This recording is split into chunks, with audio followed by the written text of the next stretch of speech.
MDH की हल्दी मिर्ची धनिया करे कमाल, ये रंग दे, ये खुशबू दे, ये तीखा, ये कम पड़े। क्या निराला MDH मसाला।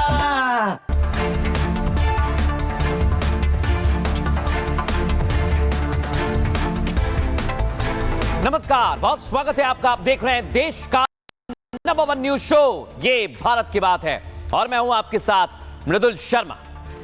देश और दुनिया की तमाम बड़ी खबरें आज आपको दिखाएंगे। और दर्शकों, आज आपको बताएंगे बांग्लादेश में जो कुछ हो रहा है उसके पीछे यूनुस है। यूनुस ही कातिल निकला। दर्शकों, जो सब कुछ आप देख रहे थे उन सब के पीछे यूनुस है। और क्या अब यूनुस जेल जाएगा? आपको एक एक तस्वीर आज मैं बताता हूं। सबसे पहली तस्वीर दिखाइए, ये आप देख रहे हैं बांग्लादेश में हिंदुओं पर अब नया अटैक सामने आया। यहां हिंदुओं के घर जलाए जा रहे हैं। कल इस महिला को हमने दिखाया था, लेकिन आज वहां हिंदुओं पर अटैक किया गया, उनके घर जला दिए गए।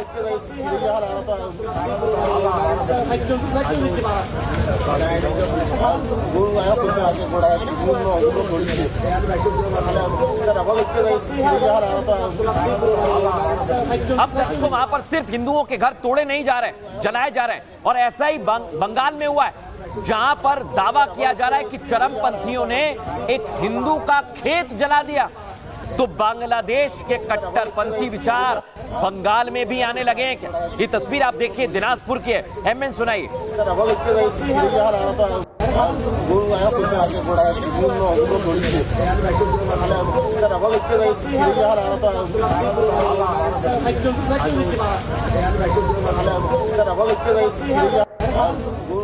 अब दर्शकों, मैं आपको बताता हूं, बंगाल जो तस्वीर है वो तो आपने देखी, लेकिन बांग्लादेश जला था हादी की मौत के बाद। लेकिन हादी को किसने मारा? हादी को मारा दर्शकों यूनुस ने। उस्मान हादी की हत्या के पीछे यूनुस है, और यह खुलासा हो गया है दर्शकों। और यह खुलासा किसने किया है? यह उस्मान हादी का भाई। ये क्या कह रहा है दर्शकों, पहले आप जरा वो सुनिए ध्यान से। আপনারাই ওসমান হাদিকে হত্যা করিয়েছেন, আবার আপনারা এটাকে ইস্যু করে নির্বাচন বানচাল করার চেষ্টা করতেছেন। আপনারা যারা রাষ্ট্র ক্ষমতায় থাকাকালীন অবস্থায় ওসমান হাদিকে হত্যা করা হয়েছে,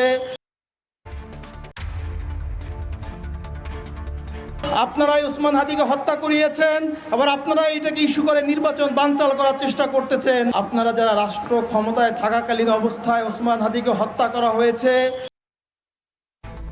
लेकिन दर्शकों, बांग्लादेश की मीडिया में यूनुस के खिलाफ भी बोला जा रहा है, यानी जो कुछ खेल चल रहा था उसके पीछे यूनुस था।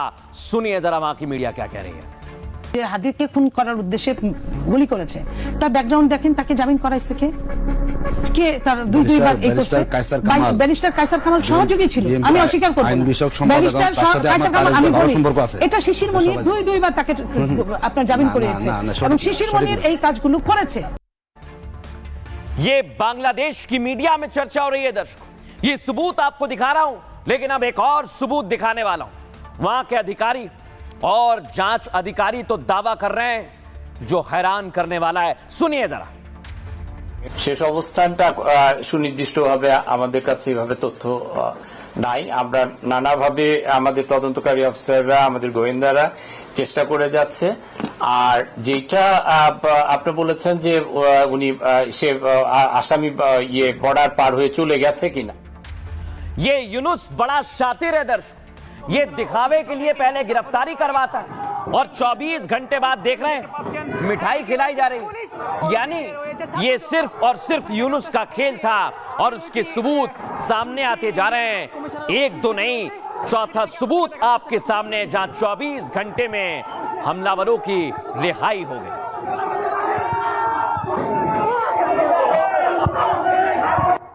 দেখতে পাচ্ছেন ইন্ডিয়ান হাই কমিশনার অফিসের সামনে কিন্তু ছাত্র জনতা ইট পাট। अब दर्शकों, जब हमलावरों की 24 घंटे में रिहाई हो जाए तो जरा आप सोचिए कौन सी ताकत होगी। ताकत यूनुस की है दर्शकों। क्या दीपू की हत्या के पीछे भी यूनुस का खेल था? यूनुस ही पूरे बांग्लादेश को जला रहा है, कट्टरपंथियों की जमात का इस्तेमाल कर रहा है। ऐसी तस्वीरें बांग्लादेश में दिखाई दे रही है। और अब दर्शकों मैं आपको बता रहा हूं, चाहे वो उस्मान हादी हो या फिर दीपू चंद्र, उनका एक ही कातिल है, यूनुस। और इसलिए अब बांग्लादेश से मांग उठने लगी है कि यूनुस को फांसी दी जाए। लेकिन क्या यूनुस को फांसी होगी या वो जेल जाएगा? पहले रिपोर्ट देखिए, उसके बाद आगे की जानकारी।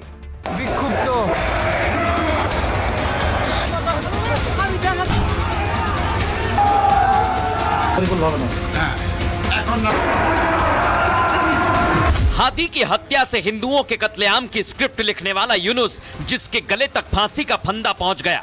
भारत ने खेल शुरू किया तो 24 घंटे में कहानी बदल गई, सुर बदल गए। আপনারাই ওসমান হাদিকে হত্যা করিয়েছেন, আবার আপনারা এটাকে ইস্যু করে নির্বাচন বানচাল করার চেষ্টা করতেছেন। আপনারা যারা রাষ্ট্র ক্ষমতায় থাকাকালীন অবস্থায় ওসমান হাদিকে হত্যা করা হয়েছে। यानी जमाती कट्टरपंथी अब शेख हसीना की तरह यूनुस को दौड़ाने की तैयारी में है, क्योंकि दुनिया को पता चल गया उस्मान हादी और हिंदू दीपू दास का कातिल एक ही है, यूनुस। उनके अंदर अब असंतोष इस हद तक का बढ़ गया है कि वो इस सरकार के ऊपर ही हत्या का जो आरोप है वो मढ़ रहे हैं, और ये इससे स्पष्ट है कि बांग्लादेश के जो आंतरिक हालात बेहद दयनीय हैं। पर्दे के पीछे चाल चलने वाले अमेरिका में भी हिंदुओं के कत्लेआम और कट्टरपंथियों की कहानी गूंज रही है, क्योंकि कट्टरपंथी आज भी हिंदुओं को काटने की धमकी दे रहे हैं। काफिर मुशरिक हमारा दोस्त नहीं है, नहीं है, नहीं है, हमारा नहीं हो सकता। उनको सिर्फ मारना है, सिर्फ उनको कत्ल करना है, जो हमारे इस्लाम का भी हुक्म है। कट्टरपंथियों का ये ख्वाब हकीकत बने, इससे पहले भारत ने गेम शुरू कर दिया है। बाबा ने यूनुस को मैसेज दे दिया है कि यूनुस का अंजाम क्या होने वाला है। तुष्टीकरण की नीति है जिसके कारण बांग्लादेश बना है। अगर बांग्लादेश पाकिस्तान नहीं बना होता, इस तरीके से हिंदू नहीं जलाया होता, और जलाता तो फिर उसकी क्या दुर्गति होती यह वह भी जानता। यानी ये भारत की अघोषित जंग का ऐलान है, जिसका पहला टारगेट कट्टरपंथियों का सरगना मोहम्मद यूनुस होगा। और दर्शकों, इसलिए हम कह रहे हैं कि यूनुस ने जो साजिश रची है, आज उससे हम पर्दा उठाने वाले हैं, क्योंकि जो हादी को मारने वाला था, क्या वो यूनुस ने भेजा था? बांग्लादेश हिंसा और हिंदुओं के कत्लेआम की गुत्थी सुलझ गई है दर्शकों। जिन कट्टरपंथियों को यूनुस ने मोहरा बनाया, उन्हीं ने पूरी थ्योरी को खोल दिया है। उस्मान हादी के भाई ने यूनुस और जमात पर गंभीर आरोप लगा दिया। उस्मान के भाई उमर हादी ने इसका जिम्मेदार सीधे यूनुस को बताया दर्शकों। कहा कि सरकार के अंदर कुछ ही ताकतें हैं, वो हादी की हत्या के पीछे हैं, वो आने वाले राष्ट्रीय चुनाव को पटरी से उतारना चाहते हैं। उमर हादी ने कहा, तुम्ही लोगों ने उस्मान हादी को मरवाया, इशारा किया यूनुस की तरफ। यानी उस्मान हादी के हत्या का आरोप सीधे सीधे यूनुस पर लगा है, और उस्मान हादी के भाई ने यूनुस और पूरी जमात को वार्निंग दी। उस्मान हादी ने जो मर गया है, उसका भाई कहता है, उस्मान को अगर न्याय नहीं मिला तो एक दिन आपको भी बांग्लादेश छोड़कर भागना पड़ेगा। यानी यूनुस और जमात के खात्मे का काउंटडाउन शुरू हो चुका है। युवा विद्रोहियों ने यूनुस गवर्नमेंट को 30 दिन का समय दिया है दर्शकों, और इधर बीएनपी नेता ने भी यूनुस के हत्या में शामिल होने के सबूत दिखा दिए हैं, और हादी के हत्यारों को यूनुस के लोगों ने जमानत दिलवाई है। यानी पहले कातिलों को जेल से निकलवाया, फिर पूरा बांग्लादेश जला दिया। यही तो यूनुस की चाल थी दर्शकों, और इसलिए उस्मान हादी को मारा गया है। ये कोई और नहीं कह रहा, उस्मान हादी का भाई कह रहा है। सुनिए जरा वो कैसे यूनुस की पोल खोलता है। तुम ही लोगों ने उस्मान हादी को मरवाया है। अब इस मुद्दे को इस्तेमाल करके चुनाव को रोकने की कोशिश कर रहे हो। हत्यारों पर जल्द से जल्द मुकदमा चलाया जाना चाहिए, जिससे चुनावी माहौल प्रभावित ना हो। सरकार ने अब तक हमें कोई ठोस प्रगति नहीं दिखाई है। अगर उस्मान हादी को न्याय नहीं मिला तो एक दिन आपको भी बांग्लादेश छोड़कर भागना पड़ेगा। दर्शकों, सिर्फ इतना ही नहीं, ये तो उमर हादी जो उस्मान का भाई है वो बता रहा है, लेकिन बांग्लादेश की मीडिया में भी अब खुलकर ये सामने आ गया है। सुनिए जरा क्या कुछ कहा जा रहा है। যে হাদিকে খুন করার উদ্দেশ্যে গুলি করেছে, তার ব্যাকগ্রাউন্ড দেখেন, তাকে জামিন করাইছে কে? কে তার দুইবার এই করছে? ব্যারিস্টার কায়সার কামাল সহযোগী ছিল, আমি অস্বীকার করব না। ব্যারিস্টার কায়সার কামাল আমি বলি, এটা শিশির মনির দুইবার তাকে আপনার জামিন করিয়েছে, এবং শিশির মনির এই কাজগুলো করেছে। और दर्शकों, जो तस्वीर आप देख रहे हैं, उसकी वजह से बांग्लादेश में हालात खराब होने लगे। खबर ये ढाका में एक धमाका हुआ है, बड़ी खबर इस वक्त की बता रहे हैं। बांग्लादेश के ढाका में ये बाजार का इलाका है जहां पर जबरदस्त धमाका हुआ है। माग बाजार इलाके में ब्लास्ट की खबर है दर्शकों। ढाका में हुए धमाके में एक शख्स की मौत हुई है। तस्वीरें वहां से सामने आ रही हैं दर्शकों, और वो तस्वीर दिखाइए जरा। ये तस्वीर है दर्शकों, देख रहे हैं आप, यहां पर पुलिस के जवान आ गए और ये धमाके की लाइव तस्वीर इस समय हम आपको दिखा रहे हैं। वहां पर अफरा तफरी का माहौल, यानी पहले यूनुस जिहादियों को इकट्ठा करता है, उस्मान हादी को मरवाता है, और जब बांग्लादेश जल रहा है तो धमाका भी हो जाता है। अब इसके पीछे कौन है, जांच की जा रही है।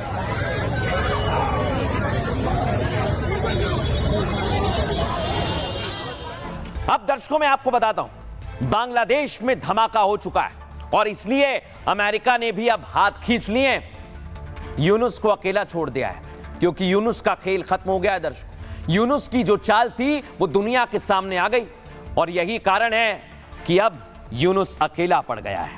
लेकिन अब मैं आपको बताता हूं, यूनुस सबसे बड़ी गलती कर रहा था और उसके गलती में ये लोग साथी थे। दावा किया जा रहा है दर्शकों कि इनको एक एक कातिल जो है इनको फांसी देने की मांग की गई है। एक एक चेहरा आप देखिए जिसने दीपू को मारा है दर्शकों। ये दीपू दास के वो 10 कातिल हैं जो आप देख रहे हैं।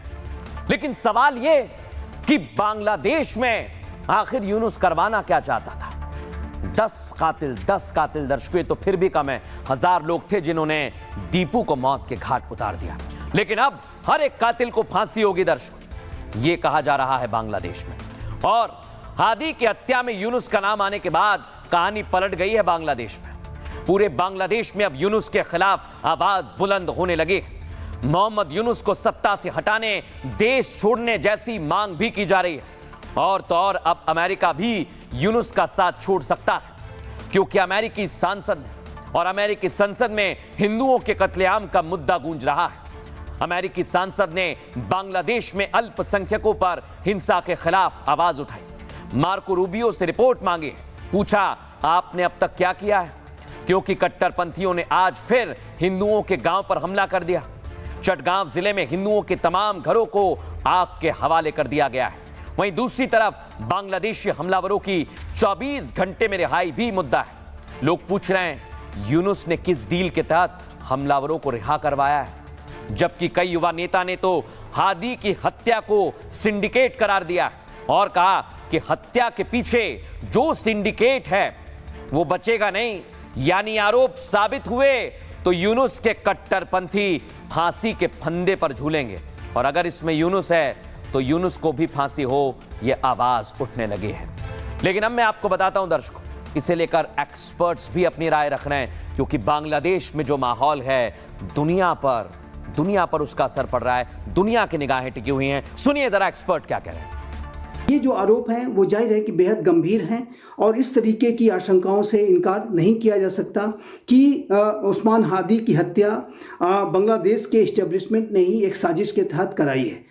और बांग्लादेश के जो रेडिकल इस्लामिस्ट अतिवादी आतंकपरस्त ताकतें तो इसमें शामिल हैं ही, पाकिस्तान का जो डीप स्टेट, वहाँ की खुफिया एजेंसी ISI और पूरा वहाँ का इस्टेब्लिशमेंट, वहाँ के आतंकी संगठन भी इसमें पूरी दखल दे रहे हैं। और आज ये देश के हिंदू समाज के लिए बहुत ज़रूरी मैसेज है कि हमें अपनी जातिवाद की दीवारों को पूरी तरह से छोड़ करके केवल और केवल एक हिंदू समाज के रूप में अपना निर्माण करना पड़ेगा। तभी ये राष्ट्र सुरक्षित रह पाएगा, तभी भारत सुरक्षित रह पाएगा, तभी दीपू चंद्र दास जैसे नौजवान को हम एक सच्ची श्रद्धांजलि दे सकेंगे। अब दर्शकों बड़ी बात क्या है, जो तस्वीर अभी तक आपने देखी उसके पीछे बार बार पाकिस्तान की बात आ रही थी और पाकिस्तान यानी यूनुस ये सब कुछ करवा रहा था। लेकिन अब ये आतंकी बंगाल पर अपनी नजर गड़ा रहे हैं। दर्शकों मैंने आपको तस्वीर दिखाई थी ना, वहां पर कैसे एक हिंदू का खेत जला दिया गया। अब आपको तस्वीर दिखाता हूं दर्शकों, यह है वो आतंकी जो बांग्लादेश पहुंचा था। ये हाफिज का राइट हैंड है, इसका नाम है इब्तिसाम इलाही, और ये कैसे जहर उगल रहा है दर्शकों सुनिए जरा।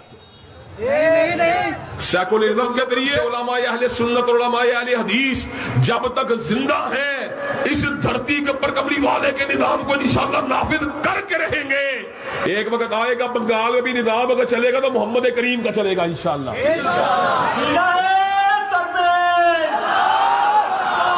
अल्लाह के फजल करम से उलमाए अहले सुन्नत और उलमाए अहले हदीस जब तक जिंदा हैं इस धरती के ऊपर कमली वाले के निजाम को इंशाअल्लाह नाफिज करके रहेंगे।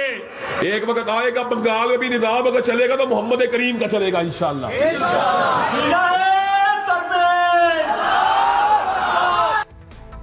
अब दर्शकों मैं आपको बता रहा हूं, बंगाल में लश्कर का मिशन जो कहा गया, क्या यही है उसकी तस्वीर?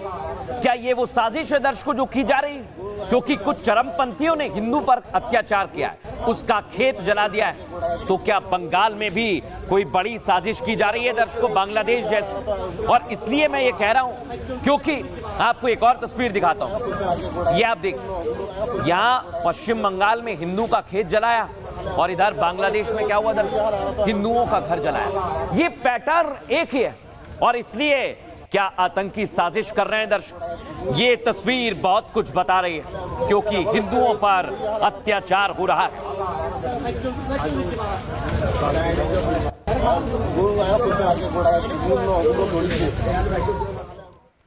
और दर्शकों अब मैं आपको बताता हूं, ये जो कट्टरपंथी हैं यहां हिंदुओं की लिंचिंग की जा रही है और पुलिस रोक नहीं रही है। और यहां बंगाल में क्या हो रहा है दर्शकों? पश्चिम बंगाल में हिंदू प्रदर्शन कर रहे हैं तो उनको लाठियां मारी जा रही हैं। यही वो तस्वीर है जो चिंता बढ़ा रही है कि आखिर क्या साजिश की जा रही है। बांग्लादेश वाली साजिश कहीं बंगाल में तो नहीं हो रही।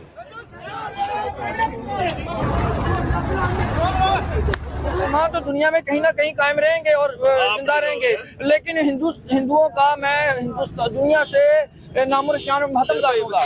काफिर मुशरिक हमारा दोस्त नहीं है, नहीं है, नहीं है, हमारा नहीं हो सकता। उनको सिर्फ मारना है, सिर्फ उनको कत्ल करना है, जो हमारे इस्लाम का भी हुक्म है।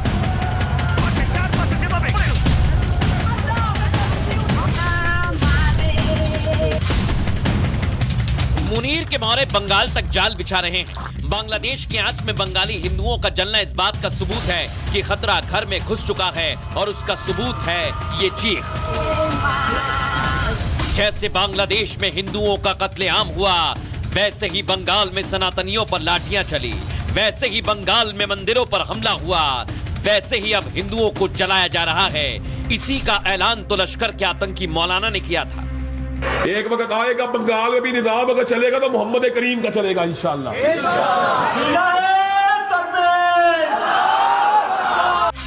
जिन्हें लगता है कि जलता बंगाल सिर्फ इत्तेफाक है, उन्हें इस बयान के बाद की साजिश समझ आ गई होगी। वो साजिश जिसका सेंटर चिकन नेक भी है और बंगाली हिंदू भी। लेकिन दर्शकों सवाल तो खड़े होंगे, बांग्लादेश में जो साजिश की जा रही है क्या बंगाल में भी वही साजिश की जा रही है? आइए जरा आपको बताता हूं। पश्चिम बंगाल में बांग्लादेश जैसी तस्वीर कई दिनों बाद दिखी है दर्शकों, और बंगाल का बांग्लादेश जैसा बनना कोई महज इत्तेफाक नहीं है। वो साजिश जिसकी स्क्रिप्ट आईएसआई ने लिखी और किरदार लश्कर है। लश्कर के आतंकी मौलाना ने बंगाल को लेकर बड़ा ऐलान किया है। लश्कर-ए-तैयबा मौलाना ने कहा बंगाल में भी अल्लाह का राज कायम करना है। लश्कर ने जो बयान दिया बंगाल में ठीक उसी पैटर्न पर घटना हुई दर्शकों। ऐसा खेत जला दिया, झोपड़ी जला दी, हिंदुओं पर हमला हुआ, मूर्तियां तोड़ने की घटनाएं सामने आई हैं। फिर जैसे बांग्लादेश में हिंदुओं की लिंचिंग हुई, वैसे ही कलकत्ता में लाठियां बरसाई गई और बांग्लादेश की तरह इंसाफ की आवाज उठाने पर हिंदुओं को पीटा गया। अब बंगाल के दिनाजपुर में बांग्लादेश की तरह हिंदुओं का खेत जलाया जा रहा है। ये दिखा रहा हूं मैं आपको, एक तस्वीर सामने आ रही है और हिंदू पर एक जैसा पैटर्न है। क्या ये लश्कर का प्लान है दर्शकों? क्योंकि मेल खाता है। अब सवाल ये, क्या बंगाल में आईएसआई और लश्कर कोई खेल खेल रहे हैं? क्या बंगाल में हिंदुओं पर हमले के पीछे आईएसआई और आतंकियों का हाथ है? इसे लेकर तमाम बड़े सवाल खड़े हो रहे हैं दर्शकों। लेकिन जैसे आतंकियों ने ललकारा, लगता वही है कोई बड़ी साजिश है। सुनिए जरा। अल्लाह की कसम मैं ये बात कह देना चाहता हूँ, उला वजील बसीरत कह देना चाहता हूँ, दुनिया के सारे सियासी निजाम अगर जमा हो जाए तो निजाम मुस्तफा का मुकाबला नहीं कर सकते। लेकिन अल्लाह के फजल करम से उलमाए अहले सुन्नत और उलमाए अहले हदीस जब तक जिंदा है इस धरती के ऊपर कमली वाले के निजाम को इंशाअल्लाह नाफिज करके रहेंगे। एक वक्त आएगा बंगाल में भी निजाम अगर चलेगा तो मोहम्मद करीम का चलेगा इंशाअल्लाह।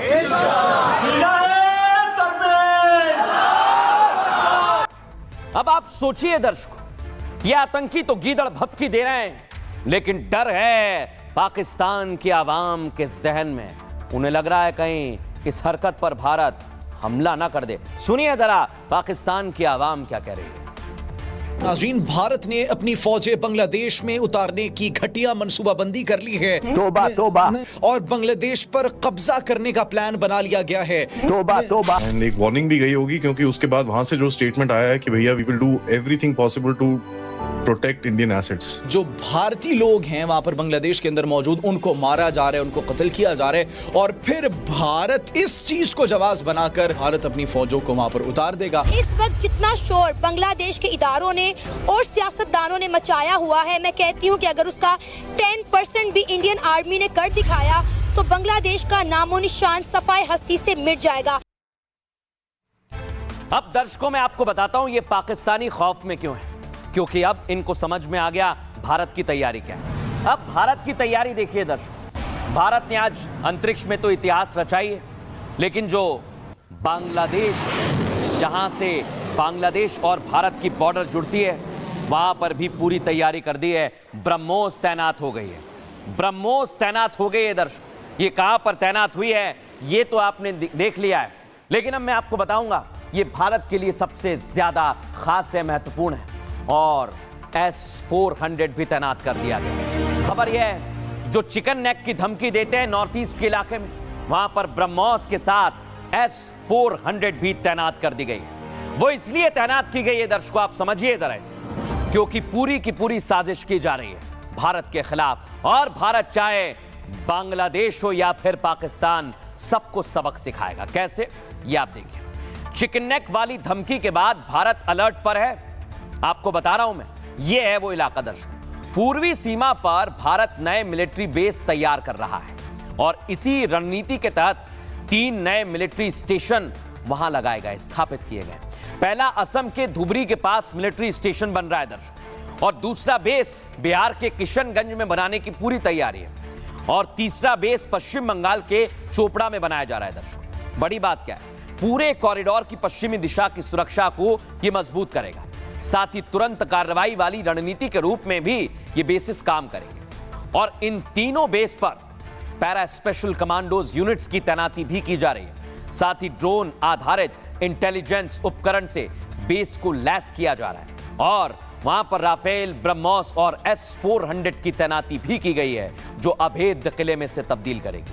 लेकिन दर्शकों आप सोचिए, यहां हम भारत को सुरक्षित कर रहे हैं, लेकिन भारत में बैठे गद्दार हैं जो कह रहे हैं भारत की भूमि पर हम सेना का बेस नहीं लगने देंगे, और वो भी ओवैसी के पार्टी वाले हैं। दर्शकों सुनिए जरा। आर्मी कैंप वहां नहीं होकर के कहीं दूसरा जगह बन जाए, तो हम लोग चाहते हैं कि वहां आर्मी कैंप नहीं बने, और जो आर्मी कैंप बनने वाला है उसको रद्द किया जाए। यही मांग लेके हम लोग मिले। दर्शकों आपने देखा ये साजिश की जा रही है, ये बांग्लादेश से बंगाल पहुंच गए और बंगाल में भी साजिश कर रहे हैं, कह रहे हैं हम आर्मी बेस नहीं लगने देंगे।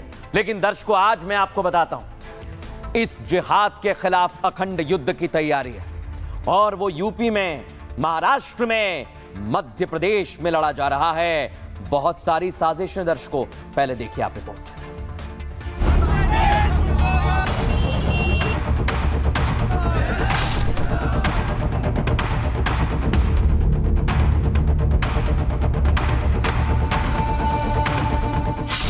लव जिहाद नाम का एक हिंदुओं के खिलाफ बहुत बड़ा षड्यंत्र चलाया जा रहा है।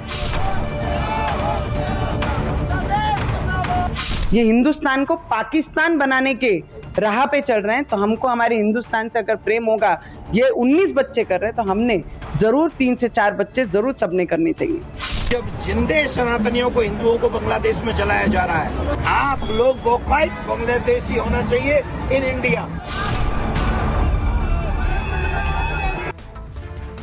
देखा दर्शकों आपने, ये साजिश की जा रही है, लेकिन यूपी में कैसे इस साजिश के खिलाफ लोग सड़कों पर आ गए। देखिए, बांग्लादेश में जो कुछ हुआ है वो अभी भी खत्म नहीं हुआ और यहां पर कह रहे हैं कि आखिर हिंदू कब तक अत्याचार सहेगा और हिंदुओं को जगाने के लिए जुलूस निकाला गया। सुनवाइए जरा।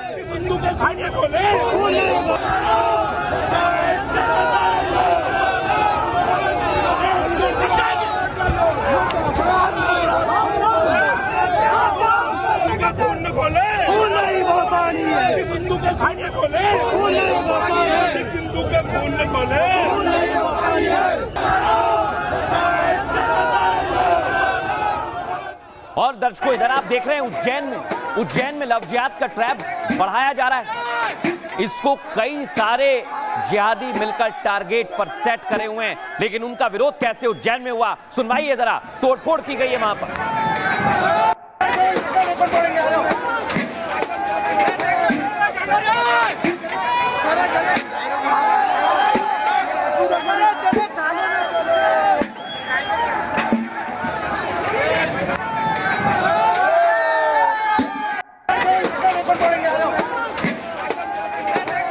अब दर्शकों, बड़ी बात क्या है, ये लव जिहाद का ट्रैप जुबेर ने पूरा रचाया था, लेकिन जैसे ही पता चला तो कैसी आगजनी तोड़फोड़ की है वहां हिंदू संगठनों ने। सुनवाइए जरा, इसे दिखाइए।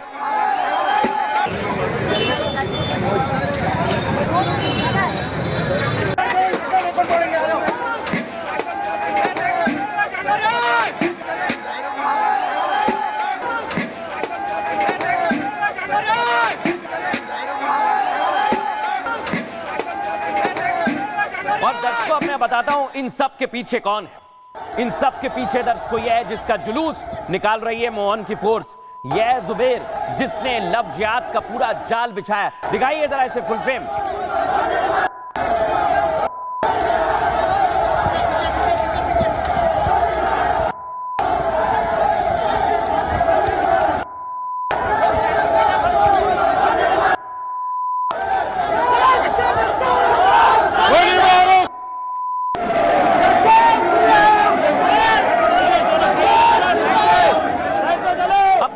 सोचिए, ये कोई एक शख्स नहीं है। ये उज्जैन में जैसी कार्रवाई की जा रही है वैसा ही भोपाल में भी हुआ।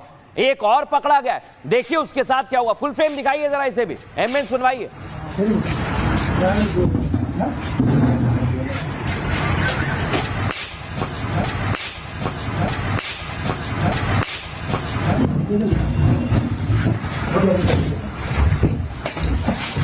करने वालों को फांसी दो, फांसी दो।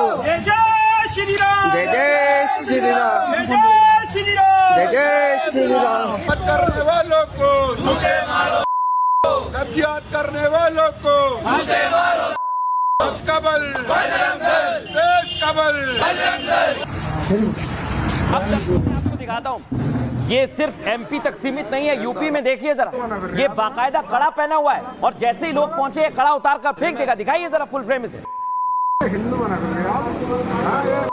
भाई साहब, आप कौन हो?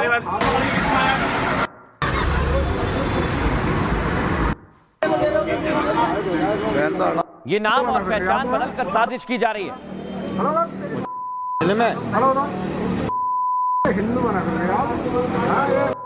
भाई साहब, आप कौन हो? लेकिन दर्शकों, आपको बता दूं, इनका इलाज एक ही है। योगी आदित्यनाथ ने कहा है, जो भी गलत करेगा, चाहे वो दंगा करे, हिंसा करे, लव जिहाद करे, उस पर बुलडोजर की कार्रवाई होगी। और ये योगी आदित्यनाथ ने बता दिया है और आज तो तौकीर को भी चेतावनी दे दी। कब्जा करने की प्रवृत्ति, मैं आपको इस बात के लिए आश्वस्त करता हूं, कब्जा कोई भी करेगा, किसी भी स्मारक पर, किसी भी पौराणिक स्थल पर, वो कोई भी होगा, उसको छोड़ूंगा तो नहीं। आपके जिले में भी कुछ लोग कब्जा करना चाहते हैं, तो लोग बहुत चिल्लाते हैं। देखिए, अवैध अतिक्रमण जो भी करेगा वो तो हटना चाहिए। या किसी सरकारी लैंड पर कोई माफिया कब्जा करके जबरदस्ती उसको मॉल बना करके या कोई वसूली का अड्डा बना करके बुलडोजर भी चलेगा, उसको भी कोई रोक नहीं सकता। आपने यूपी एमपी में देख लिया, इसके आगे जानकारी दूंगा, लेकिन मुंबई में पता है क्या हो रहा है दर्शकों? एक रिपोर्ट है जो हैरान कर रही है। मुंबई में दावा किया जा रहा है कि वहां पर डेमोग्राफी बदल रही है, मुसलमानों की जनसंख्या बढ़ रही है, और उसी का खुलासा कर रही है नवनीत राणा। दिखाइए जरा। ये हिंदुस्तान को पाकिस्तान बनाने के राह पे चल रहे हैं, तो हमको हमारे हिंदुस्तान से अगर प्रेम होगा, ये 19 बच्चे कर रहे हैं तो हमने जरूर 3 से 4 बच्चे जरूर सबने करने चाहिए।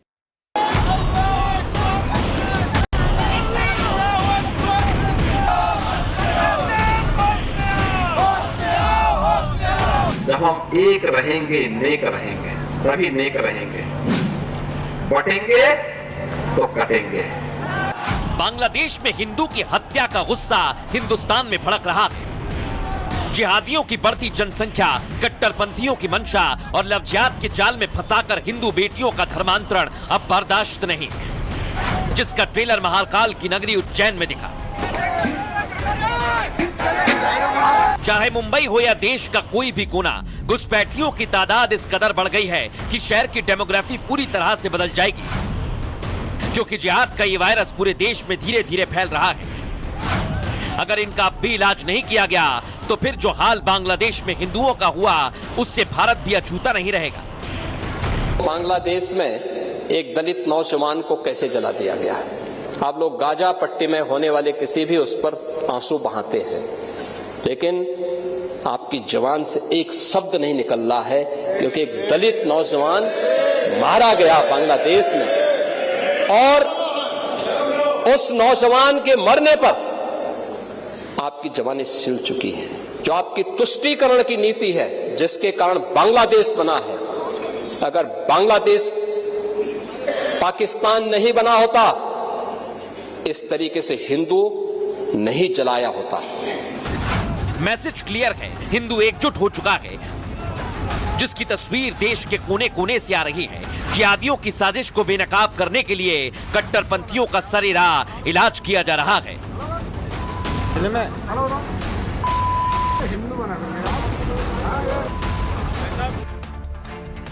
अब दर्शकों आपको बताऊं, पहले मैं यूपी और मध्य प्रदेश में क्या हो रहा है, उसके बाद बताएंगे महाराष्ट्र की खबर। लेकिन पहले मध्य प्रदेश में बांग्लादेश में हिंदुओं पर जुल्म हो रहा है दर्शकों, और देश में अलर्ट है। जिहादियों के खिलाफ गुस्से की तस्वीर कोने कोने से आ रही है। इस बीच उज्जैन में लव जिहाद के खिलाफ गुस्सा भड़क गया दर्शकों। देख रहे हैं आप, हिंदू लड़की को जबरन लव जिहाद में फंसाने के आरोप लगे और ये उग्र प्रदर्शन हो गया।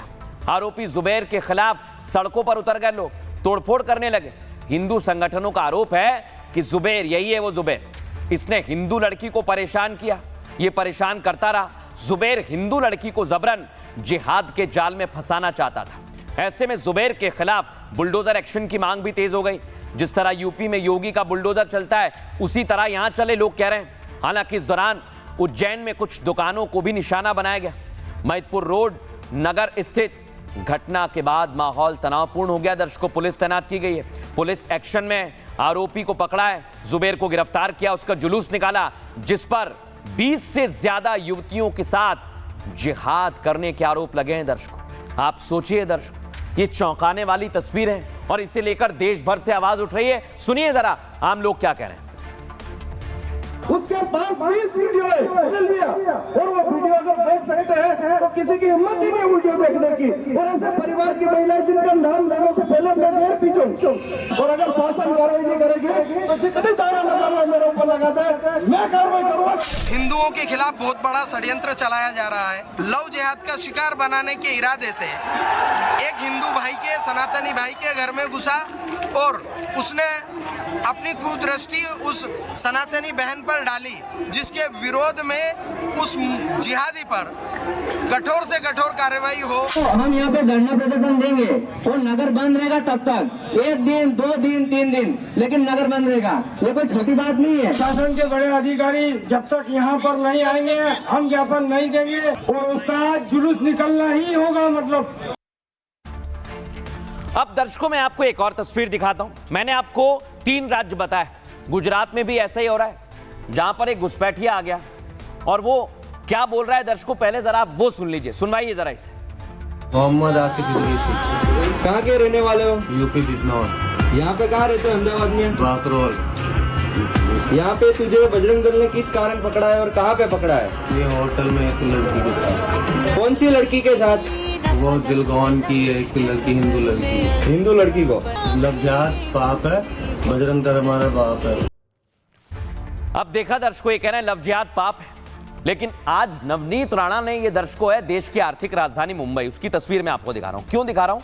क्योंकि यहां पर डेमोग्राफी बदल रही है। डेमोग्राफी से मतलब यहां मुसलमानों की आबादी बढ़ते बढ़ते 30% दावा किया जा रहा है एक सर्वे में हो जाएगी, और हिंदू आबादी धीरे धीरे घट रही है। यह दावा दर्शकों एक रिपोर्ट में हुआ है, उसके बारे में मैं आपको आगे जानकारी दूंगा। लेकिन आज इसे लेकर देश भर में आवाज उठने लगी है। कई साधु संत भी मैदान में आ गए। उन्होंने कहा जो बांग्लादेश में हो रहा है, डेमोग्राफी अगर बदलेगी तो भारत में भी होगा। सुनिए जरा देवकी नंदन ठाकुर ने क्या कहा। आज हम अपने भारत में भी सभी सनातनियों से, महाराष्ट्र में रह रहे सभी सनातनियों से ये निवेदन करेंगे कि प्लीज आप लोग वोकल बांग्लादेशी होना चाहिए इन इंडिया। किसी भी बांग्लादेशी को हमारे यहाँ काम नहीं मिलना है। सब बांग्लादेशियों को उनके घर वापस भेजा जाए। अब दर्शकों मैं आपको बताता हूं, मुंबई की डेमोग्राफी बदल रही है। बाकायदा ये रिपोर्ट में खुलासा हुआ है, और इस रिपोर्ट को जब आप सुनेंगे मैं आपको बताऊंगा, चौंक जाएंगे आप। क्या कहती है रिपोर्ट दर्शकों मुंबई के बारे में? माया नगरी मुंबई में डेमोग्राफी तेजी से बदलती जा रही है। यह खुलासा देश के प्रतिष्ठित संस्थान TISS ने किया है। रिपोर्ट के मुताबिक मुंबई का नक्शा तेजी से बदल रहा है। यह टिस की रिपोर्ट है, और घुसपैठियों की वजह से मुंबई में मुसलमानों की आबादी बढ़ रही है। तादाद इस कदर बढ़ गई है कि 2051 तक डेमोग्राफी पलट जाएगी। दर्शकों साल 1961 में मुंबई शहर में मुसलमानों की आबादी महज 8% थी, जो साल 2011 में 8% से बढ़कर 21% हो गई। दर्शकों बढ़ोतरी आप देखिए। अगर यही रफ्तार रही तो 2051 तक मुसलमानों की संख्या 30% हो जाएगी। वहीं हिंदुओं की आबादी 88% थी, जो 2011 में घटकर 66% हो गई। ऐसे में 2051 तक हिंदुओं की आबादी 54% से भी कम हो जाएगी। रिपोर्ट में दावा किया गया कि घुसपैठिए मुंबई में खूब पैसा कमा रहे हैं, दूर दूर से आ रहे हैं, जू बीच पे तादाद लग जाती है। बांग्लादेशी घुसपैठी कमाई का बड़ा हिस्सा बांग्लादेश भेज रहे हैं, और इधर असम में बांग्लादेशी मूल के मुसलमान 40% हो गए। दर्शकों सीएम हिमंता ने कहा जो राज्य की स्थिरता के लिए बड़ा खतरा है। उन्होंने कहा जब देश आजाद हुआ तो मुस्लिम 10-15% थे। दावा है कि 2027 तक हिंदू मुस्लिम आबादी बराबर हो जाएगी। 27 तक आप सोचिए, आबादी का संतुलन बिगड़ना राज्य के लिए शुभ संदेश नहीं है। और अगर यही हो रहा है दर्शकों देश भर में, तो ये चिंता की बात है। लेकिन नवनीत राणा एक अलग तर्क के साथ मैदान में आई है। सुनिए जरा वो क्या कह रहे हैं। कि मुझे 4 बीवी होने के बाद मैं 35-40 बच्चे नहीं कर सका, तो मैं सभी हिंदुओं को आग्रह करूंगी कि ये 19 बच्चे पैदा कर रहे हैं, तो हम किमान 3 से 4 बच्चे ये हिंदुस्तान में हम सब हिंदू भाइयों ने, बहनों ने, हमने करना चाहिए। ये हिंदुस्तान को पाकिस्तान बनाने के राह पे चल रहे हैं, तो हमको हमारे हिंदुस्तान से अगर प्रेम होगा, ये 19 बच्चे कर रहे हैं, तो हमने जरूर 3 से 4 बच्चे जरूर सबने करने चाहिए। अब दर्शकों मैं आपको बताता हूं, घुसपैठिए तो बढ़ते जा रहे हैं, और हो ना हो ये आपको भी लगने लगा होगा। लेकिन यूपी में क्या हो रहा है दिखाता हूं मैं आपको। बांग्लादेशी घुसपैठियों के खिलाफ लोग सड़कों पर आ गए और आवाज बुलंद कर रहे हैं। सुनवाइए जरा एमएन, सुनवाइए।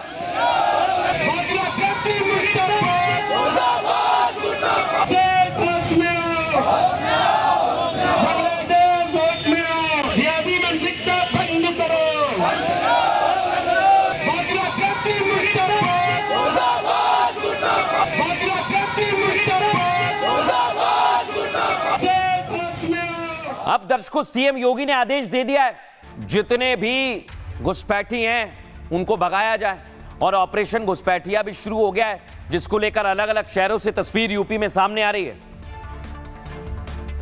लेकिन दर्शकों आज योगी आदित्यनाथ ने कह दिया है ये बांग्लादेश में जो हो रहा है थोड़े ही दिन बाकी हैं, देश में भी ऐसा हो सकता है, इसलिए आपको तैयार रहना होगा, अलर्ट रहना होगा। बांग्लादेश में हिंदू युवक की हत्या पर योगी ने चेतावनी दे दी है। दर्शकों योगी ने कहा है बांग्लादेशियों को यूपी से बाहर जाने की नसीहत देते हैं हम, सीएम योगी ने कहा एक एक घुसपैठियों को बाहर निकालेंगे, हिंदू युवक की हत्या को कतई नजरअंदाज नहीं किया जा सकता। साथ ही उन्होंने आप लोगों से कहा है विरोधी चुप हो सकते हैं क्योंकि दीपू दास हिंदू था, लेकिन हम चुप नहीं बैठने वाले, इनका इलाज करना होगा। सीएम योगी ने कहा नोट करके रख लीजिए, याद कर लीजिए, जब बांग्लादेशियों को यहां से निकालेंगे तो समर्थन में मत आना।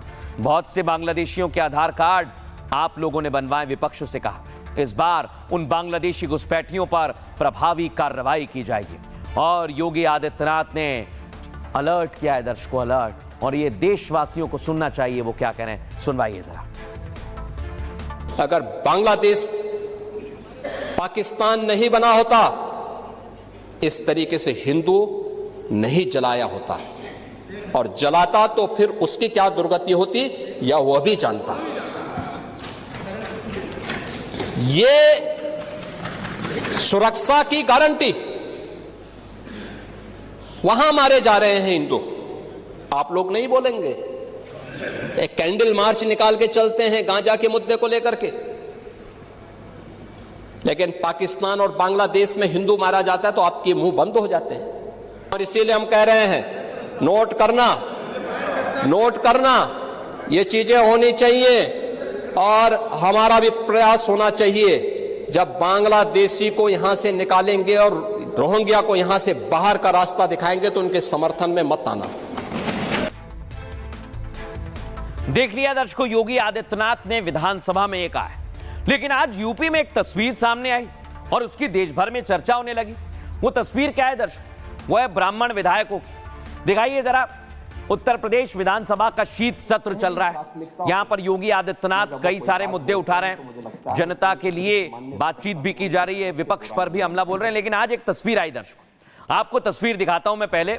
ये है वो तस्वीर जहां तमाम अलग अलग सीटों से आए ब्राह्मण विधायक आ गए, और ये विधायक जब बैठक करने लगे तो देश भर में इसकी चर्चा होने लगी कि भाई ये बैठक क्यों की जा रही है। अलग अलग तरह के सवाल उठने लगे। आपको अंदर की हर एक खबर बताऊंगा दर्शकों में, लेकिन उससे पहले एक और तस्वीर। ये क्या ये महज एक संयोग है या कोई सियासी मायने इसकी? सुनिए जरा वहां पर क्या कहा जा रहा है, दिखाइए। परसों तय हुआ था कि बाटी चोखा का कोई सहभोज करे, तो संजोग मात्र था कि वो घर हमारा तय हो गया। संजोग मात्र था कि जो जो सामने मिलता गया अब वही लोग मिल गए। अब दर्शकों, आपकी जो सीट है, आपके विधायक बैठे हैं क्या? यहां पर देखिए, अंकुर राज तिवारी, उमेश द्विवेदी, रत्नाकर मिश्रा है, राकेश गोस्वामी है, काशीनाथ शुक्ला है, और राकेश गोस्वामी के साथ प्रकाश द्विवेदी बैठे हुए हैं। ये तो एक तस्वीर रही। इन विधायकों को आप देख लीजिए, ये तमाम ब्राह्मण विधायक। अगली तस्वीर दिखाइए, ये देखिए, शलभ मणि त्रिपाठी भी बैठे हुए हैं, विनय द्विवेदी भी बैठे हुए हैं, और यहां पर कहा जा रहा है कि भाई जब सब मिलते हैं तो चर्चा होती है, और सारे ब्राह्मण विधायक एक कमरे के अंदर बैठे हुए हैं। समझिए जरा इसे, इसके मायने आपको समझाऊं उससे पहले ये रिपोर्ट देख लीजिए।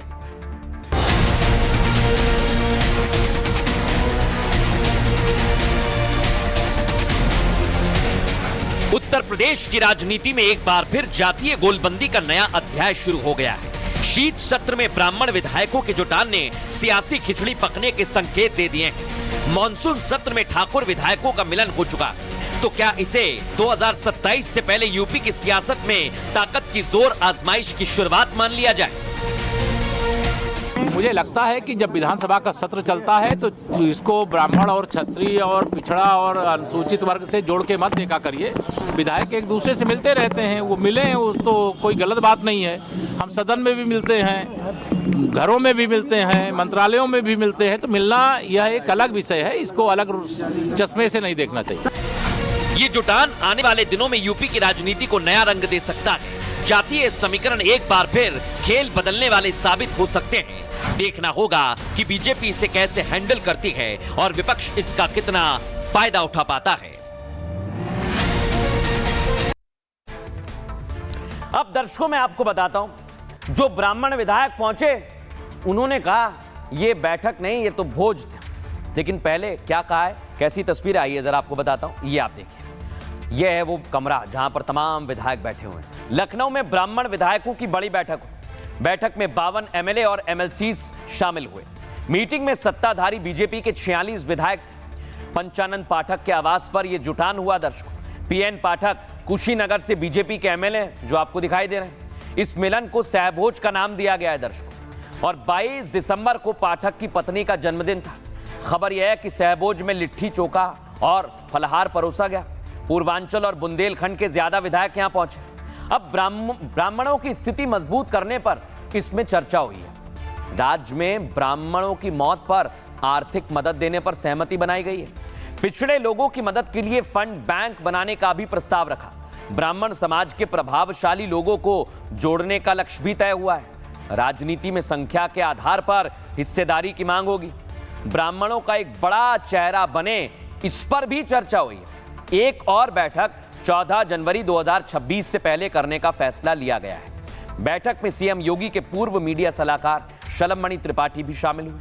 पीएम मोदी के प्रधान सचिव नृपेंद्र मिश्रा के बेटे साकेत मिश्रा मीटिंग में रहे। मिर्जापुर से विधायक रत्नाकर मिश्रा, बांदा विधायक प्रकाश द्विवेदी, बदलापुर से विधायक रामेश मिश्रा इस सहभोज में शामिल हुए, जो तमाम आपको यहां पर दिखाई दे रहे हैं। लेकिन दर्शकों, इसके बाद विधायकों से भी पूछा गया कि भाई क्या हुआ, पंचानन पाठक क्या कह रहे हैं, सुनिए सर। क्षत्रिय समाज ने बैठक किया, ये अच्छी बात है। ये होना चाहिए, अपने समाज का बैठक करके मुख्यधारा में जोड़ना चाहिए। ये किसी तरह से अगर अपने क्षत्रिय समाज ने बैठक किया था, कोई भी गलत नहीं है, करना चाहिए और समाज को बैठक करके संस्कार देने का काम करना चाहिए। ये किसी भी तरह से गलत नहीं है। अगर कोई समाज बैठक कर रहा है, अच्छी बात है, लेकिन उसको मुख्यधारा में ले आने का अपने समाज के लोगों को करना चाहिए। अपने समाज नहीं, दूसरे को भी इकट्ठा करके मुख्यधारा में ले आना चाहिए। हम लोग क्षेत्र के डेवलपमेंट के बारे में, SIR के बारे में चर्चा हुई, परिवार के बारे में चर्चा हुई। केवल मात्र यही बात है। पता नहीं मीडिया में क्या क्या चल रहा है कि ब्राह्मण नाराज है, ऐसी कोई बात नहीं है। निश्चित रूप से मैं कह सकता हूं कि किसी समाज में कोई दिक्कत होती है तो हम लोग अग्रणी हैं। हमारा फर्ज बनता है कि हम समाज के लिए भी काम आए, तो उस पर भी चर्चा हुई है। अच्छा, इसमें क्या दिक्कत है? अगर रत्नाकर जी कह रहे हैं तो उठानी तो कह रहे हैं, किसी का विरोध तो नहीं कर रहे हैं ना। जब बैठेंगे तो चर्चाएं तो होंगी ही, उसमें बुराई क्या है। अगली बार मैं आपको ही बुलाऊंगा, खिचड़ी के समय में, मकर संक्रांति के समय में सहभोज किया जाएगा, उसमें सभी लोग रहेंगे। अब संजोग मात्र था कि जो जो सामने मिलता गया अब वही लोग मिल गए। अगली बार आपको ही बुलाएंगे, साथ सहभोज किया जाएगा। कोई राजनीतिक चर्चा हुई नहीं है, केवल हम लोग डेवलपमेंट के बारे में, SIR के बारे में यही चर्चा हुई। अब दर्शकों, इसकी चर्चा क्यों हो रही है आपको बताता हूं मैं। अब आप चलिए मॉनसून सत्र में इस पिक्चर को देखिए। ये वो तस्वीर है जब ठाकुर विधायकों ने बैठक की, और इसकी भी बड़ी चर्चा हुई कि भाई क्या ऐसी बैठक में बातचीत हुई है, तब भी चर्चा हुई थी, अब ब्राह्मणों ने की है। लेकिन आपको बताएं दर्शक, ठाकुर और ब्राह्मण विधायकों की जो बैठक हो रही है, ये आप देखिए। उसके लिए क्या पंकज जो नए अध्यक्ष बने हैं बीजेपी के, क्या कोई खास प्लान है? क्या इसी प्लान पर काम किया जा रहा है? क्योंकि बैठक से जुड़े हुए कई सवाल प्रदेश की सियासत और देश में तैरने लगे। आपको एक और तस्वीर दिखाता हूं। बैठक में जब ऐसी बैठक होती है तो समाजवादी पार्टी ने निशाना साधा है, और इतना ही नहीं, समाजवादी पार्टी योगी आदित्यनाथ पर, बीजेपी सरकार पर तंज कसने लगी है। लेकिन आपको बताते हैं इसको लेकर क्या कुछ कहा गया है, सुनिए जरा। और मुझे इस बारे में प्रसन्नता है, सुरक्षा का जो माहौल हमने दिया, आपने क्या किया क्या नहीं किया, उत्तर प्रदेश की जनता ने रिजल्ट दिया है। हमने क्या किया है क्या नहीं किया है, उत्तर प्रदेश की जनता रिजल्ट दे रही है, आगे भी देगी। अब दर्शकों, बड़ी बात क्या है, ठाकुर विधायक भी जुटे, ब्राह्मण विधायक भी जुटे, इसके पूरे मायने क्या है, जातिगत समीकरण क्या है, आइए जरा मैं आपको विस्तार से समझाता हूं। ये इधर है तमाम ब्राह्मण विधायक और इधर है ठाकुर विधायक। सहभोज में सिर्फ संस्कार की बात नहीं हुई दर्शकों, दावा है कि मीटिंग में सियासी मुद्दे भी उठे। खबर यह है कि ब्राह्मण विधायकों ने जोर शोर से कहा है कि सरकार और बीजेपी में उनकी बात नहीं सुनी जाती है। अंदर की खबर तो यह है, संगठन और सरकार में पावरफुल शख्स की मांग उठी। पार्टी में ब्राह्मण पदाधिकारियों की कम संख्या पर भी चिंता जाहिर की गई। कहा गया कि ब्रजेश पाठक को डिप्टी सीएम बनाया गया है, लेकिन सरकार की ओर से उन्हें कोई ताकत नहीं दी गई।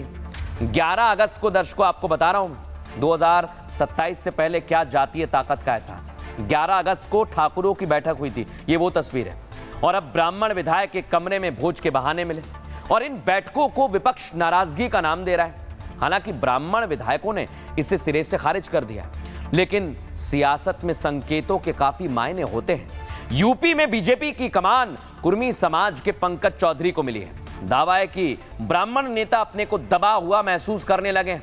2027 में चुनाव है तो अभी से ब्राह्मण अपनी ताकतों का एहसास करा रहे हैं और यूपी में ब्राह्मण मतदाता करीब 8 से 10% हैं। 110 से ज्यादा विधानसभा में ब्राह्मण वोटर निर्णायक है। यूपी में 12 जिले ऐसे हैं जहां ब्राह्मणों की आबादी 15% से ज्यादा है।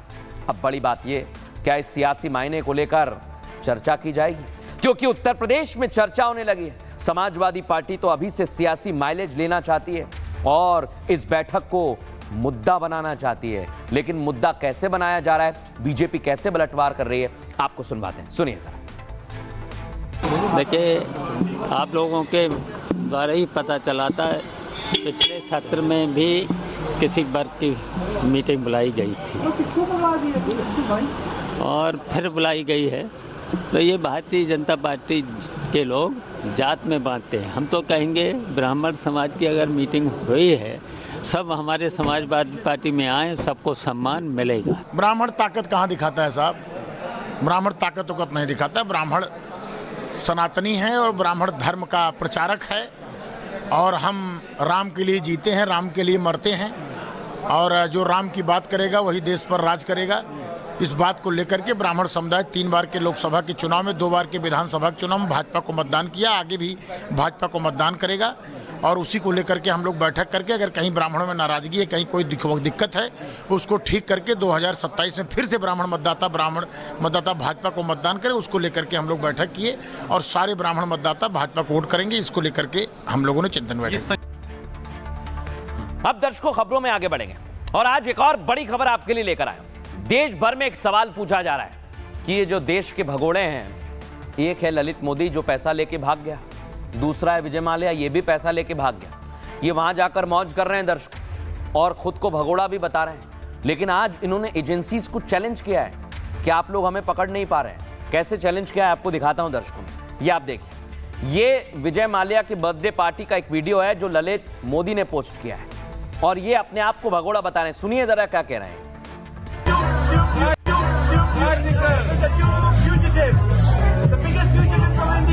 You know, you're lucky that we haven't brought that photograph with you hanging upside down in front of him yet. दर्शकों, ये अपने आप को भगोड़ा बताते हैं, लेकिन ये जो ललित मोदी ने पोस्ट किया है मैं आपको दिखा रहा हूं और वो कह रहे हैं कि हम तहलका मचाएंगे और बाकायदा ये चैलेंज है दर्शकों। ये हमें चैलेंज नहीं है, ये भारत की एजेंसीज को चैलेंज है कि आप कुछ भी करते रहिए, हम तो यहां मौज मस्ती में गरीबों का पैसा खा गए। अब दर्शकों, ये कौन कौन है आपको बताता हूं मैं। ये है ललित मोदी जो भगोड़ा है, ये पैसे खाकर भाग गया, ये गरीबों के पैसे पर वहां ऐश कर रहा है। फिर आता है विजय माल्या, ये भी बहुत सारा पैसा खा के गया है दर्शकों और ये वहां पर मौज मस्ती कर रहे हैं। और ये है विजय माल्या की दोस्त पिंकी लालवानी। अब ये पैसा आप लोगों का है, भारत का है, लेकिन ये लोग चुरा के भाग गए हैं और फिर वापस नहीं आ रहे हैं और चैलेंज भी कर रहे हैं। अगली तस्वीर दिखाइए। ये एजेंसीज को चैलेंज है दर्शकों कि हम तो मौज मस्ती करते रहेंगे। दिखाइए जरा ये कैसे मौज मस्ती कर रहे हैं और ये चैलेंज है दर्शकों वाकई।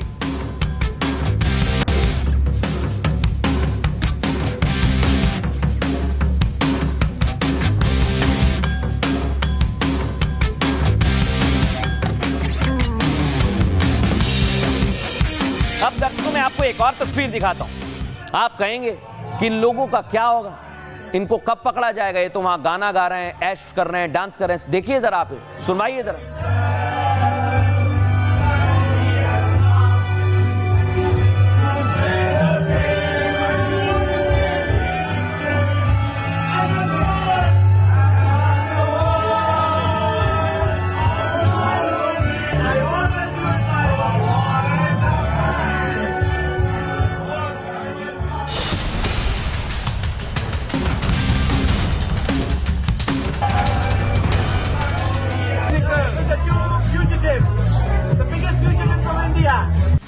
हजारों करोड़ की धोखाधड़ी करने वाले लंदन में मौज कर रहे हैं। ललित मोदी, विजय माल्या लंदन में जश्न मना रहे हैं, क्लब में नाच रहे हैं, हंसते हुए खुद को सबसे बड़ा भगोड़ा बता रहे हैं। सवाल है, हजारों करोड़ की लूट करने वाले क्या भारत सरकार और उसकी एजेंसियों को चैलेंज कर रहे हैं? आखिर ललित मोदी वीडियो के जरिए किसका मजाक उड़ा रहे हैं?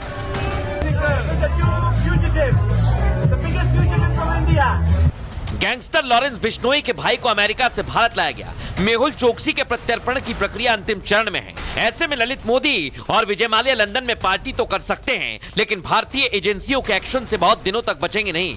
मोदी सरकार ने साफ किया है, विदेश में बैठे हर अपराधी का पूरा हिसाब होगा।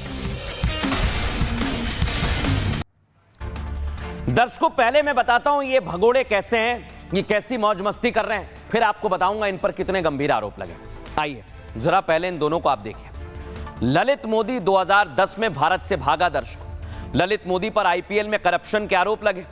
ललित ने मॉरिशस की कंपनी वर्ल्ड स्पोर्ट्स को आईपीएल का 425 करोड़ का ठेका दिया था और ललित मोदी पर 125 करोड़ कमीशन लेने का आरोप लगा है। विदेशी मुद्रा उल्लंघन, मनी लॉन्ड्रिंग, टैक्स चोरी के आरोप लगे हैं। बीसीसीआई ने 2013 में आजीवन प्रतिबंध लगा दिया। ईडी ने ललित मोदी के खिलाफ ब्लू कॉर्नर नोटिस भी जारी किया है। ललित मोदी का पासपोर्ट भी रद्द कर दिया गया। ब्रिटेन से प्रत्यर्पण की कोशिश जारी है। और इधर विजय माल्या है, जो मार्च 2016 से भाग गया भारत छोड़कर। 17 बैंकों से करीब 9,000 करोड़ रुपए की धोखाधड़ी की इसमें। ये गरीबों का पैसा खा गए। दर्शकों, बैंकों से लिए कर्ज के पैसे का दुरुपयोग कर रहे हैं ये लोग। आपराधिक साजिश, मनी लॉन्ड्रिंग के आरोप लगे इन लोगों पर। 2019 में सरकार ने माल्या को भगोड़ा घोषित किया। माल्या के खिलाफ सीबीआई और ईडी की जांच जारी है। बैंकों से धोखाधड़ी को लेकर करोड़ों की संपत्ति जब्त की गई है। भारतीय एजेंसीज माल्या के प्रत्यर्पण की कोशिश कर रही हैं। दावा की प्रत्यर्पण की प्रक्रिया अंतिम चरण में है और माल्या को 1 साल के अंदर ब्रिटेन से वापस लाया जा सकता है, लेकिन अभी तक दोनों को वापस लाया नहीं जा सका है। और दर्शकों, इसे लेकर लोग भी अब प्रतिक्रिया दे रहे हैं। सुनिए जरा। भगोड़े हैं और हमारे यहाँ के जनता का जो पैसा लूट के वो भागे हैं और जाके वो विदेशों में पार्टी कर रहे हैं। तुम भगोड़े तो है ही हैं और जनता का जो पैसा है वो आप लेके गए, उसके बाद सरकार घोषित की भगोड़ा। तो मैं सरकार से निवेदन हमारा कि उस पर कार्रवाई की जाए, उनको जल्द से जल्द वापस लाया जाए। उन्होंने हमारे देश को लूटा है और लूटने के बाद वो यहाँ से चले गए हैं। तो सरकार से मतलब ये चीज़ें हैं कि उनको वापस लाया जाए और उनके खिलाफ कड़ी से कड़ी, मतलब उनको सख्त से सख्त जो भी पैसा है सब चीज़ें करके वापस लाई जाए। यहाँ से पैसा लेके विदेश जाओ आप और वहाँ पर मौज मस्ती करो जाके, ये ऐसा नहीं होना चाहिए। हमारी जनता, गरीब जनता का पैसा है और इसको वापस लाना चाहिए। इसमें सरकार के द्वारा कड़ी से कड़ी कार्रवाई करनी चाहिए। लेकिन दर्शकों, गृह मंत्री अमित शाह ने भगोड़ों को लेकर क्या कहा था, ये भी सुन लेना चाहिए। सुनिए। भगोड़े अपराधियों का जो मुद्दा है वो राष्ट्र की संप्रभुता, आर्थिक स्थिरता और कानून व्यवस्था के साथ साथ देश की सुरक्षा के साथ भी जुड़ा हुआ मुद्दा है। और बहुत लंबे समय के बाद आज इस पर स्ट्रक्चर्ड सोच डेवलप हो रही है, वो हम सब के लिए बहुत आनंद का विषय है। भगोड़े चाहे आर्थिक अपराधी हो, चाहे साइबर अपराधी हो, चाहे आतंकवाद में लिप्त हो, चाहे संगठित अपराधी नेटवर्क का हिस्सा हो, हरेक के लिए रूथलेस अप्रोच के साथ समयबद्ध तरीके से भारतीय न्याय व्यवस्था के सामने खड़ा करने की व्यवस्था हमने यहाँ पर सुनिश्चित करनी चाहिए। इसका समय आ गया है। अब दर्शकों, आपको लेकर चलते हैं सीधे मुंबई, क्योंकि मुंबई में 20 साल से जो नहीं हुआ वो आज हो गया। क्या हुआ दर्शकों, ये तस्वीर आप देखिए। दोनों भाई अलग हो गए थे एक समय, देश भर में चर्चा थी, लेकिन आज दोनों भाई साथ आ गए, कोई पूछ नहीं रहा है। दिखाता हूं मैं दोनों भाई साथ क्यों आए, ये आप देखिए। बीएमसी चुनाव है और दोनों भाइयों ने कहा है कि बंटना नहीं है, एक रहेंगे तो हम लोग कुछ कर भी पाएंगे। और 20 साल बाद उद्धव और राज ठाकरे की जोड़ी मिल गई है। अब मैं आपको तस्वीर दिखाता हूं। दोनों पहुंचे बाला साहेब को श्रद्धांजलि देने, क्योंकि दोनों बाला साहेब के ही साथी, और एक तरफ बेटे दूसरी तरफ भतीजे। और आज दोनों ने श्रद्धांजलि दी है, बाला साहेब ठाकरे को याद किया है। लेकिन दर्शकों, इस गठबंधन का कोई फर्क नहीं पड़ेगा, ये कहा देवेंद्र फडणवीस ने। उन्होंने बता दिया है कि चाहे राज ठाकरे उद्धव ठाकरे साथ आ जाएं, लेकिन कोई फर्क नहीं पड़ने वाला है। अब दर्शकों, मैं आपको बताता हूं कि ये दोनों साथ क्यों आए हैं। इसका कारण क्या है? क्योंकि 1-2 साल नहीं, 20 साल बाद दोनों साथ आए। आइए आपको जानकारी देते हैं। ये दर्शकों, 20 साल बाद उद्धव और राज ठाकरे की जोड़ी साथ आई। दोनों मुंबई नगर निगम चुनाव साथ मिलकर लड़ेंगे। खबर यह है, शिवसेना, यूबीटी और एमएनएस ने गठबंधन का ऐलान कर दिया है। इस मौके पर उद्धव ठाकरे ने कहा है, हमारी सोच एक है, अगर बटेंगे तो बिखर जाएंगे। मैं मराठी लोगों से कहना चाहता हूं, अगर आप हमसे जो चूक हुई है वो हम सब खत्म कर देंगे। थोड़ी भी चूक हुई है तो आपको ध्यान देना होगा। अगर हम बटे तो पूरी तरह से मिट जाएंगे। इसलिए ना टूटें ना बटें, मराठी अस्मिता के विरासत को ना छोड़ें। महाराष्ट्र के लिए हम सब एक हैं। गठबंधन के ऐलान के मौके पर राज ठाकरे ने भी कहा, हमारा किसी से भी विवाद हो वो महाराष्ट्र से बड़ा नहीं है। मुंबई का मेयर मराठी ही होगा, वो हमारे दल से होगा। महाराष्ट्र में बीएमसी के लिए 15 जनवरी को वोटिंग होनी है दर्शकों। 16 जनवरी को रिजल्ट घोषित किया जाएगा। इसके लिए दोनों साथ आए हैं, लेकिन इसे लेकर क्या कुछ कहा जा रहा है, सुनिए जरा। दिन है मुंबई के लिए, महाराष्ट्र के लिए, और जो भी इस महाराष्ट्र की भूमि के लिए लड़ रहे हैं उनके लिए, सबके लिए बड़ा दिन है। इस तरीके से महायुति, मैं उसको महायुति नहीं कहती हूँ, महाझूठी कहती हूँ। महाझूठी सत्ता में मस्त है, जनता त्रस्त है। भ्रष्टाचार हो, लूटमार हो या पैसों का खेल हो, सिर्फ उसी में व्यस्त है। तो उस समय पर महाराष्ट्र को ये गर्ज थी कि हम सब एक साथ आकर ये लड़ाई लड़े, और आज वो। अब दर्शकों, आपके लिए, आपकी सेहत से जुड़ी हुई खबर, आपके बच्चों के लिए खबर। अगर आप भी पिज्जा, बर्गर या फास्ट फूड खाते हैं तो आपको ये देखनी चाहिए, क्योंकि पिज्जा बर्गर ने एक छात्रा की जान ले ली है। आपको दिखाता हूं दर्शकों, मैं पहली तस्वीर दिखाइए, ये है दर्शकों, अमरोहा की छात्रा की मौत। दिल्ली में एम्स में इलाज चल रहा था। लेकिन आप सोचिए, जो बड़े चाव से खाया जाता है, दिखाता हूं मैं आपको तस्वीर दर्शकों, ये चिंता की बात है। बच्चे रोते हैं पिज्जा बर्गर के लिए, चाउमीन के लिए। वो कहते हैं कि हमें भी खाना है। आप घर पर बेहतर इनसे चीजें बना सकते हैं, लेकिन बहुत ज्यादा दिक्कत हो रही है इनसे। आप कहेंगे भाई ऐसा क्या हो गया, ऐसा क्या हो गया? तो मैं आपको बताता हूं दर्शकों, ये आपको सावधान करने वाली खबर है और आपको जरूर देखनी चाहिए। आइए जरा आपको बताता हूं। यूपी के अमरोहा की 11वीं की छात्रा की मौत हो गई। फास्ट फूड खाने की वजह से छात्रा की मौत हुई। दिल्ली का, जहां छात्रा का एम्स में इलाज चल रहा था, बड़ा अस्पताल है। इलाज करने वाले डॉक्टर्स ने क्या कहा सुनिए आप। ज्यादा फास्ट फूड खाने की वजह से लड़की की आंतें आपस में चिपक गईं, पाचन तंत्र पूरी तरह से डैमेज हो गया। ये सब खा रही थी, वो देख रहे हैं आप। छात्रा का ऑपरेशन भी किया गया दर्शक, लेकिन उसकी जान नहीं बचाई जा सकी। घर वालों का कहना है कि आहना घर के खाने के बजाय चाउमीन, पिज्जा, बर्गर खाती थी। फास्ट फूड खाना उसकी मौत की वजह बन गया। परिवार का कहना है कि 28 नवंबर को आहना की तबीयत एकाएक खराब हुई।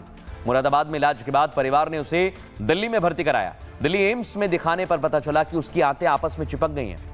21 दिसंबर को अचानक उसकी तबीयत ज्यादा बिगड़ गई। हार्ट फेल होने की वजह से उसकी मौत हो गई। छात्रा के ताऊजी साजिद खान ने कहा है, फास्ट फूड के चलते हमारी बच्ची की मौत हुई है।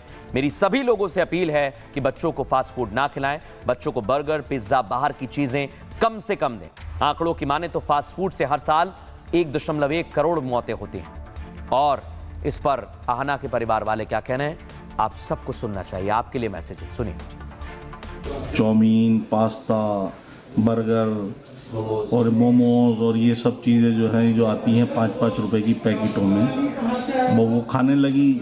जब जल्दी मतलब ना पकाना पड़े और ना कुछ करना पड़े। शादियों में जाती थी तो मैगी, बर्गर और ये चाउमीन और ये जो ठेले लगाते हैं आजकल शादियों में लोग, इन सबको सोचना चाहिए कि ख्याल नहीं रहता है, ये लोगों को एंटरटेन करने के चक्कर में बर्गर ये जो खा रहे हैं लोग, इसका कितना साइड इफ़ेक्ट है। उसकी कुछ 15 दिन पहले तकरीबन उसके पेट में अजीब सा वो थी, तकलीफ़ हुई, दर्द हुआ, तो हम लोग हॉस्पिटल ले गए। हॉस्पिटल ले जाने के बाद में हमने उसका अल्ट्रासाउंड कराया। अल्ट्रासाउंड में उसकी कुछ अजीब सा वो आया। दर्शकों, बच्चे तो जिद करेंगे, लेकिन उनकी जिद के आगे आपको झुकना नहीं है, क्योंकि सवाल उनकी सेहत का है। बहरहाल आगे बढ़ेंगे, बात करेंगे आज के सूत्र की। आज का सूत्र लिया है संत कबीरदास जी से। कबीरा ते नर अंध है, गुरु को कहते और, हरि रूठे गुरु ठौर हैं, गुरु रूठे नहीं ठौर। मतलब संत कबीरदास जी कहते हैं, ज्ञान के बिना इंसान अंधे व्यक्ति की तरह होता है। इंसान को सब कुछ गुरु ही बताता है। अगर कभी भगवान नाराज हो जाए तो गुरु भगवान को मनाने का उपाय बताते हैं, लेकिन गुरु ही नाराज हो जाए तो हमारी मदद कोई नहीं कर सकता। इसलिए अपने गुरु का भी विशेष ख्याल रखें और अपना भी। एक छोटा सा ब्रेक ले रहे हैं, जल्द हाजिर होंगे। नमस्कार। अब आया असली स्वाद। अब आया स्वाद। जब स्वाद के पड़े हो लाले तो MDH का चंकी चाट मसाला डालें। MDH का चंकी चाट मसाला। MDH